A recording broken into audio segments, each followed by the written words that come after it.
El doctor Bernardo Klicksberg es padre de la gerencia social, gran maestro de la Universidad de Buenos Aires y autoridad internacional en pobreza.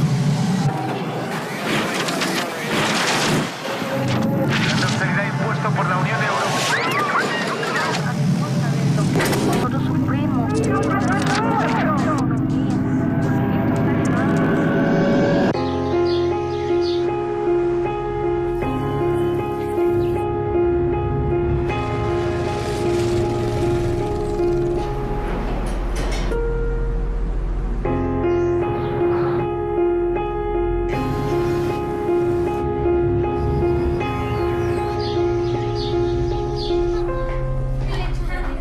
¿Sabía usted que solo 1 de cada 2 jóvenes en América Latina termina el colegio secundario? Solo 1 de cada 2.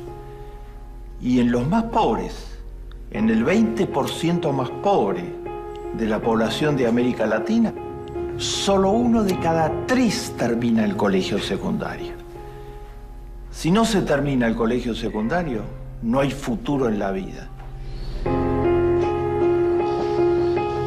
Los datos de la CEPAL, la Comisión de las Naciones Unidas para América Latina, dicen terminantemente que con menos de 12 años de escolaridad se está condenado a ser pobre.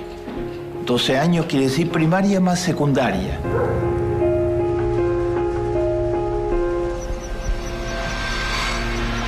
La educación es la clave del siglo XXI. Sin educación, la gente no puede conseguir trabajo, se está condenado a ser pobre. Sin educación, las familias no progresan. Y si la educación es tan importante, ¿por qué hay los problemas que hay en América Latina?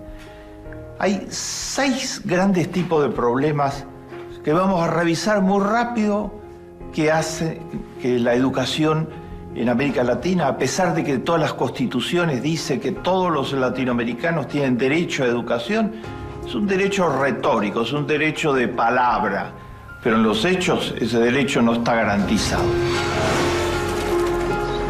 6 problemas fundamentales. Hay progresos. Bajó fuertemente la tasa de latinoamericanos que no saben leer ni escribir, la tasa de analfabetos. Hay progresos, subió muy fuerte el número de chicos que comienzan la escuela primaria. Más del 95% de los chicos hoy empiezan la escuela primaria. Pero hay 6 problemas que son claves totalmente.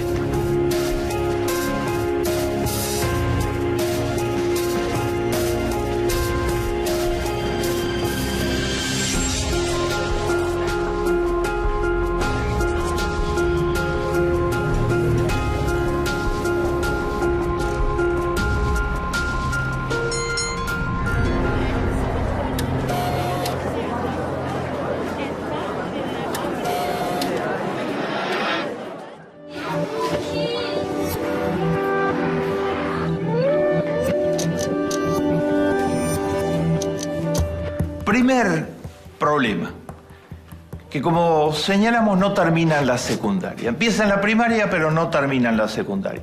¿Y por qué no terminan la secundaria los chicos? ¿Porque no quieren estudiar? No, eso es un invento. Así como todos tenemos necesidad de trabajar, todos disfrutamos finalmente desarrollando estudios y viendo cómo crecemos a través de los estudios. No pueden estudiar. Están los chicos con hambre en América Latina.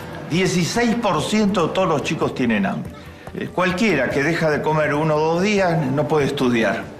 Sin tener las calorías y proteínas necesarias no se puede simplemente. Estos chicos no pueden estudiar nunca porque están con hambre, desnutrición severa. Porque en América Latina, a pesar de que es el mayor productor de alimentos de todo el planeta, per cápita hay hambre porque hay mucha desigualdad. Y porque hubo el modelo neoliberal en muchos países que no tenía la menor preocupación con qué pasaba con los niños en general. Están los chicos que no pueden estudiar porque trabajan. La OIT lo llama esclavitud infantil. Son 14 millones de chicos menores de 14 años de edad que trabajan. ¿Porque quieren? No. Ningún niño, todos los niños quieren en la infancia jugar, divertirse y estudiar. Estos son los chicos que yo digo que les robamos la infancia.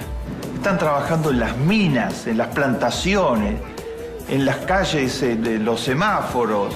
Son los niños de la calle, son los niños de la basura, reciclando basura, en los basurales en muchas ciudades de América Latina.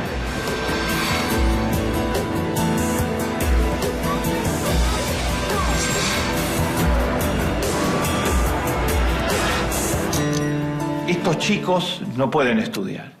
Y están los niños que no pueden estudiar porque vienen de familias destruidas. Y la familia es fundamental para que un chico estudie. Necesita tener el estímulo permanente de que sus padres lo están apoyando, lo están guiando, lo están orientando. En América Latina, cuando se rompen las familias, falta el estímulo fundamental para que los chicos puedan estudiar. Entonces, cuando están estas cifras, solo 1 de cada 2 termina el colegio secundario, porque tienen hambre, porque trabajan, porque sus familias están destruidas.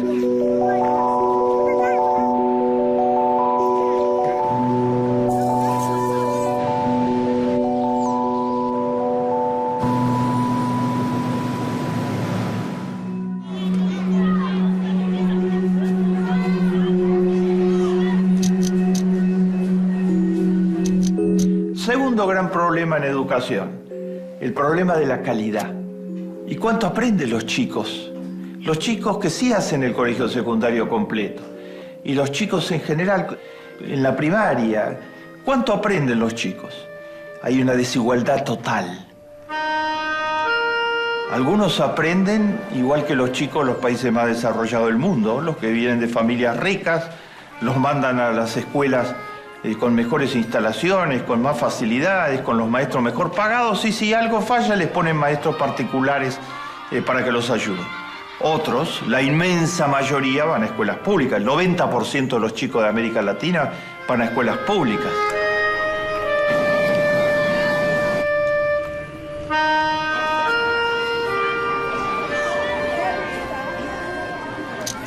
Entonces, en América Latina hay educación para pobres y educación para ricos. Los ricos tienen muy buena educación, los pobres tienen pésima educación porque no ha habido presupuestos suficientes para financiar las escuelas públicas al nivel que deberían estar financiadas. Esto se refleja en cosas muy concretas.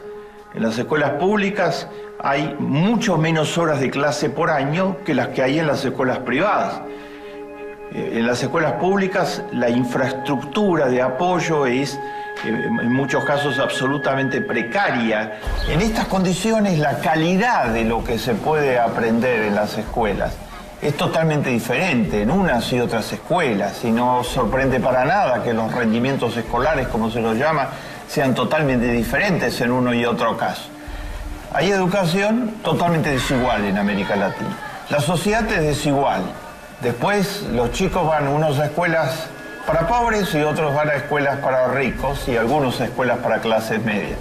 Entonces eso reproduce la desigualdad, afianza la desigualdad. Los que van a escuelas para pobres, en muchos casos no las terminan, los porcentajes de deserción. Pero los que las terminan saben mucho menos que los que van a escuelas para ricos. Entonces en el mercado de trabajo no pueden competir, van a tener los peores trabajos, los sueldos más bajos, y se va a reproducir el círculo perverso de la desigualdad.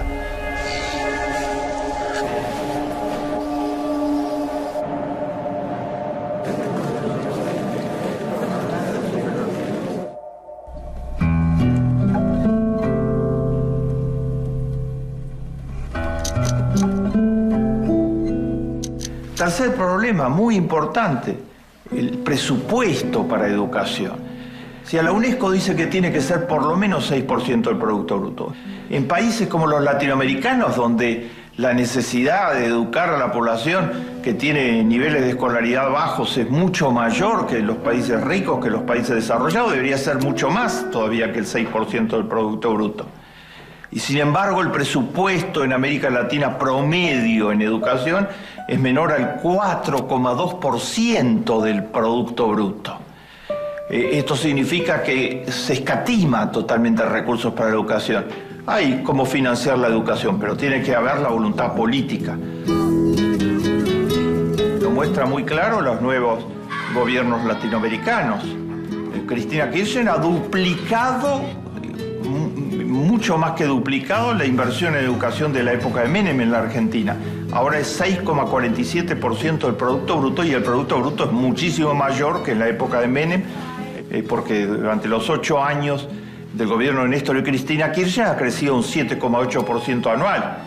Lula multiplicó totalmente el gasto por educación en el Brasil, y además introdujo una política muy interesante, que es discriminar a favor de la población de color en el Brasil.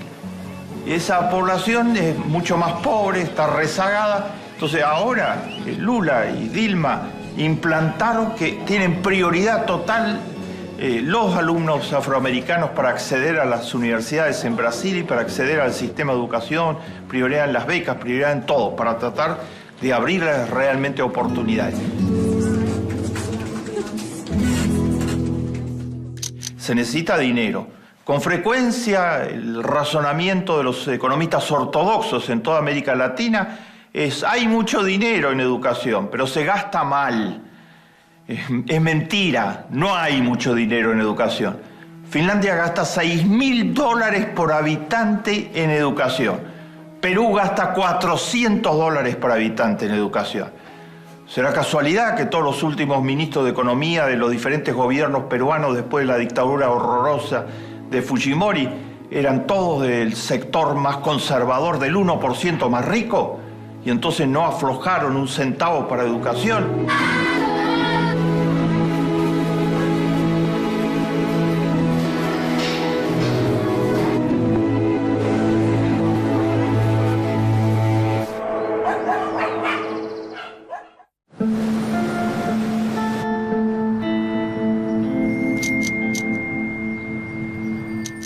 Cuarto problema: ¿en qué estado están las escuelas en América Latina?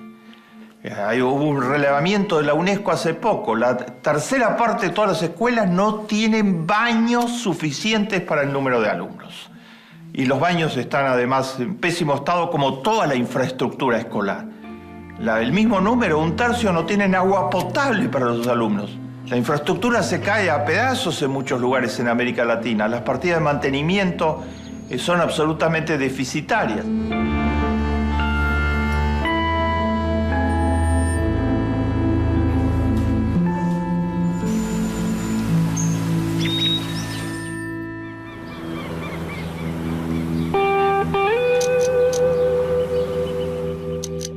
Quinto problema, totalmente clave: el problema de los maestros. Los maestros de América Latina están subpagados totalmente. En Suiza, por ejemplo, un maestro gana un 30% que el sueldo promedio de la economía. En Corea, en Finlandia, donde los resultados en educación son impresionantes, los maestros son de los mejor pagados en la economía. En Corea los maestros son llamados héroes nacionales, porque la sociedad dice que es la profesión de frontera, la profesión más importante. En América Latina están absolutamente subpagados. Según el relevamiento que hizo hace poco la UNESCO, de todos los maestros que hay en 6º grado de escuela primaria, el 35% tiene un doble trabajo. O sea, como el trabajo en la escuela no le permite de ninguna manera vivir ni mínimamente, están por debajo de la línea de la pobreza con lo que reciben del trabajo en la escuela, tienen que buscar otros trabajos. En Estados Unidos, en Japón, en Suecia, en Finlandia, en Israel, los maestros son profesionales full time, se dedican exclusivamente a la escuela. A veces se leen en los medios masivos de comunicación en América Latina llamados inauditos. Por ejemplo, es muy frecuente leer en los medios más conservadores de comunicación en América Latina decir: el problema son los maestros, porque en Finlandia, en Israel, en Japón, en Canadá, los que son maestros son los jóvenes más brillantes de la sociedad. Entonces tienen maestros de primera calidad, mientras que en América Latina no son los más brillantes, no quieren tener ninguna relación con ser maestro. ¿Y por qué es eso? Lo que no cuentan es la historia verdadera, la historia real. Es porque lo que se paga en la profesión de maestro, por los estímulos que hay para ser maestro, mientras que en Japón, en Corea, en Israel, en Finlandia, se les paga muy bien, hay todos los estímulos, y eso recluta automáticamente a los más capaces y a los más calificados. Es una profesión jerarquizada en la sociedad. En América Latina es una profesión totalmente desvalorizada porque no se les paga. Eso no lo dicen los periódicos de difusión masiva conservadores cuando hacen este razonamiento absolutamente falaz, siendo las escuelas están mal porque los maestros son de baja calidad. ¿Y qué calidad quieren que tengan si no se los capacita, si no se les paga mínimamente, si no se promueve que los jóvenes más calificados estén interesados en la profesión de maestro?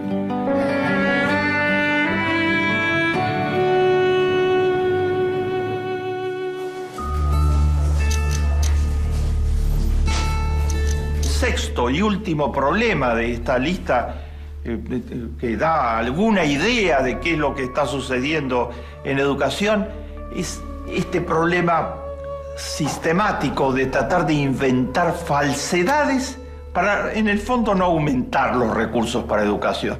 Una de las falsedades más importantes es la que dice algunos organismos financieros internacionales, decían no le damos préstamos a la Argentina para educación, o a Brasil, o a Uruguay, o a ningún país de América Latina, si no reducen lo que están gastando en universidades.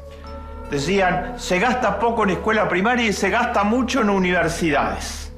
Es una falsa oposición. ¿Qué estaban diciendo? ¿Que hay que reducir el presupuesto universitario? En gran parte de América Latina, las universidades funcionan con profesores ad honorem, porque no tienen los recursos para pagarle a los profesores. En todos los países ricos, los profesores de las universidades son una de las profesiones mejor pagadas y desde ya son absolutamente full time.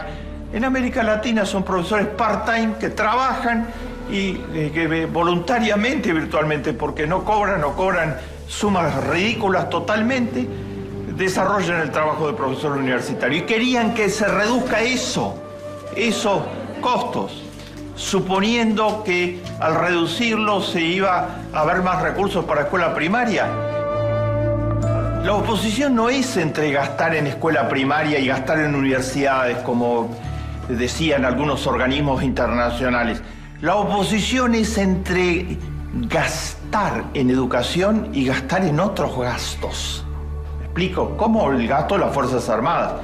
Los países nórdicos, Suecia, Noruega, dan ayuda generosa a los países en desarrollo del mundo para cooperación internacional. Y han puesto una condición y tienen toda la razón.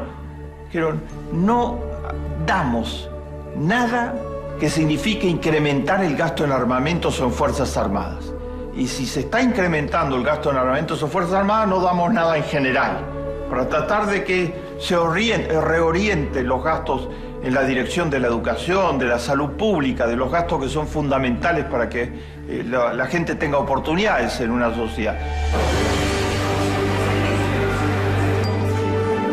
Esto es una falacia, oponer educación primaria a universidades. Y en el nombre de esa falacia, ¿saben lo que se hizo en América Latina en el nombre de esa falacia? Los organismos financieros internacionales presionaron muy duro a los países latinoamericanos para que arancelaran la educación universitaria. Es decir, para que la educación que en 1918, gracias a un movimiento histórico excepcional que floreció en Córdoba, en la Argentina, la reforma universitaria, fue gratuita desde entonces en adelante, querían que se cobre duro para financiar las universidades y entonces que no hubiera necesidad de presupuesto para universidades. Y lo hicieron en la dictadura militar de Pinochet en Chile. Y por eso ahora están los estudiantes en la calle reclamando que en esas universidades costosas no entran nada más que los hijos de los ricos y los hijos de la clase media y los pobres no tienen derecho a una educación universitaria o tienen que endeudarse por 20 años para poder pagar lo que significa una educación universitaria.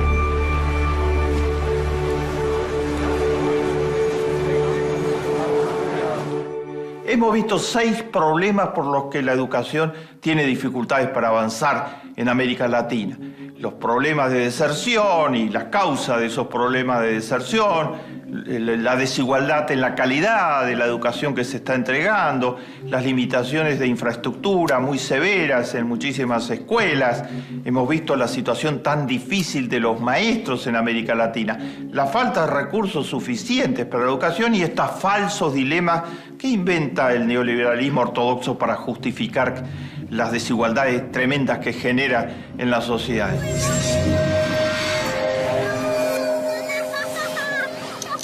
Pero hay otra cosa más que es imprescindible revisar y que es el gran desafío en educación para el futuro de América Latina.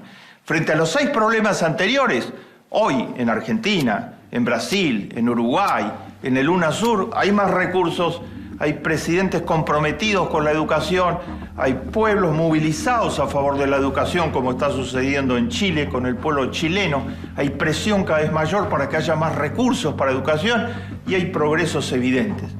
Por ejemplo, en la Argentina se hizo un censo total de cuántos saben de matemáticas, de lenguaje, de ciencias naturales, de ciencias sociales, una medición de cuánto mejoró el rendimiento de los niños desde el 2007 hasta ahora, y hay un avance muy importante. Se pasó de bajo a mediano y de mediano a alto en casi todos los indicadores, con el balance general es absolutamente óptimo.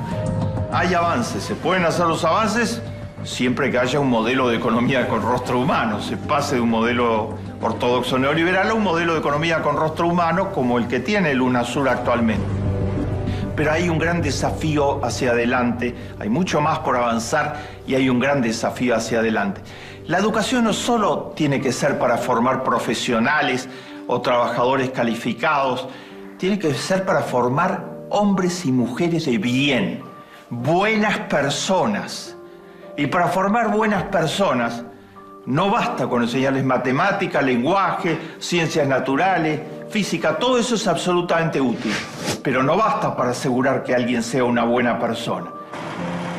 Los de Wall Street, los que casi destruyen la economía del mundo, estaban graduados en las mejores escuelas. Y eso no bastó para nada, no influyó para nada en el modo en que actuaron en la realidad, que fue absolutamente carente de ética de ninguna índole. Los planes de estudio, los currículos, tienen que enfatizar formar buenas personas. ¿Y cómo se hace para formar buenas personas? Por una parte, la educación tiene que tener una transversalización, es decir, en todas las áreas, en todas las disciplinas, en cada uno de los momentos del proceso educativo, desde la escuela primaria hasta la universidad, hay que enseñar ética. Pero no ética en abstracto, sino ética aplicada a la realidad, ética en los hechos. La educación puede hacer eso en las escuelas en gran escala, pero se lo tiene que proponer explícitamente. Una educación que discuta las grandes injusticias y los grandes problemas éticos de la sociedad y que al mismo tiempo promueva la voluntarización, la solidarización, el tomar contacto con el otro que por ser pobre no es inferior ni es para desconfiar, es un igual y que requiere totalmente de la solidaridad. La solidaridad lo va a ayudar, pero la solidaridad sobre todo va a ayudar al que es solidario. Formar buenas personas es posible absolutamente, porque el ser humano tiene todas las calidades para ser una buena persona. Pues la educación no puede ser solo tecnocrática. La educación tiene que ser una educación en valores al mismo tiempo que una educación de mucha calidad a nivel técnico. Es posible reconvertir la educación en América Latina. En algunos países se está en ese camino en el marco de los modelos de economía con rostro humano, pero hay mucho por delante para recorrer y no se puede esperar más tiempo. La educación es decisiva, como señalamos inicialmente, para la vida de las personas. Sin educación no hay ninguna perspectiva de desarrollo, para la vida de las familias, para la existencia misma de las familias y para el progreso de las naciones. Más vale encender una vela que maldecir a la oscuridad.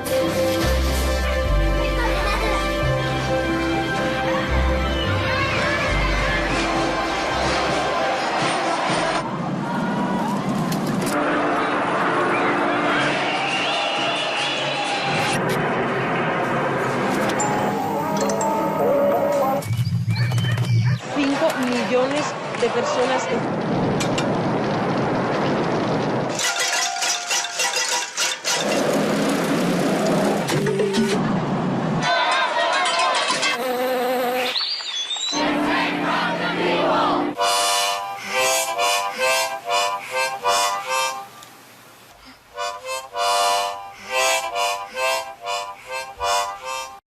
Hay progresos, hay progresos. Bajó fuertemente la tasa de latinoamericanos que no saben leer ni escribir, la tasa de analfabetos. Hay progresos, subió muy fuerte el número de chicos que comienzan la escuela primaria. Más del 95% de los chicos hoy empiezan la escuela primaria. Pero hay 6 problemas que son claves totalmente.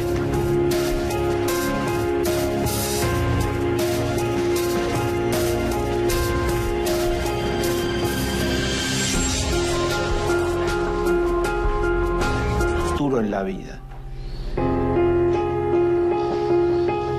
Los datos de la CEPAL, la Comisión de las Naciones Unidas para América Latina, dicen terminantemente que con menos de 12 años de escolaridad se está condenado a ser pobre.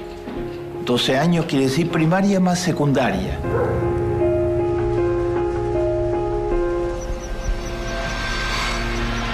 La educación es la clave del siglo XXI. Sin educación, la gente no puede conseguir trabajo, se está condenado a ser pobre.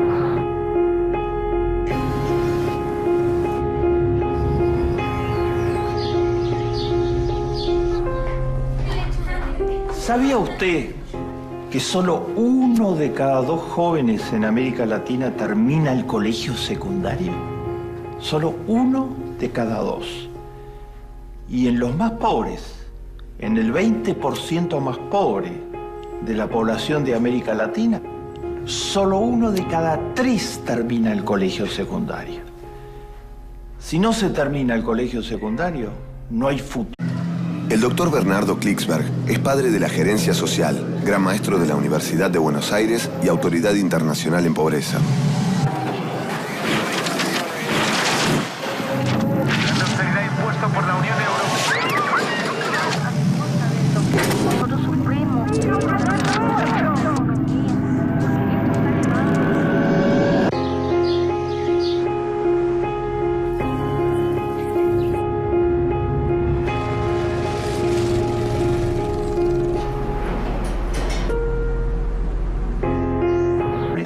Sin educación, las familias no progresan. Y si la educación es tan importante, ¿por qué hay los problemas que hay en América Latina? Hay 6 grandes tipos de problemas que vamos a revisar muy rápido que hace que la educación en América Latina, a pesar de que todas las constituciones dicen que todos los latinoamericanos tienen derecho a educación, es un derecho retórico, es un derecho de palabra. Pero en los hechos ese derecho no está garantizado. 6 problemas fundamentales.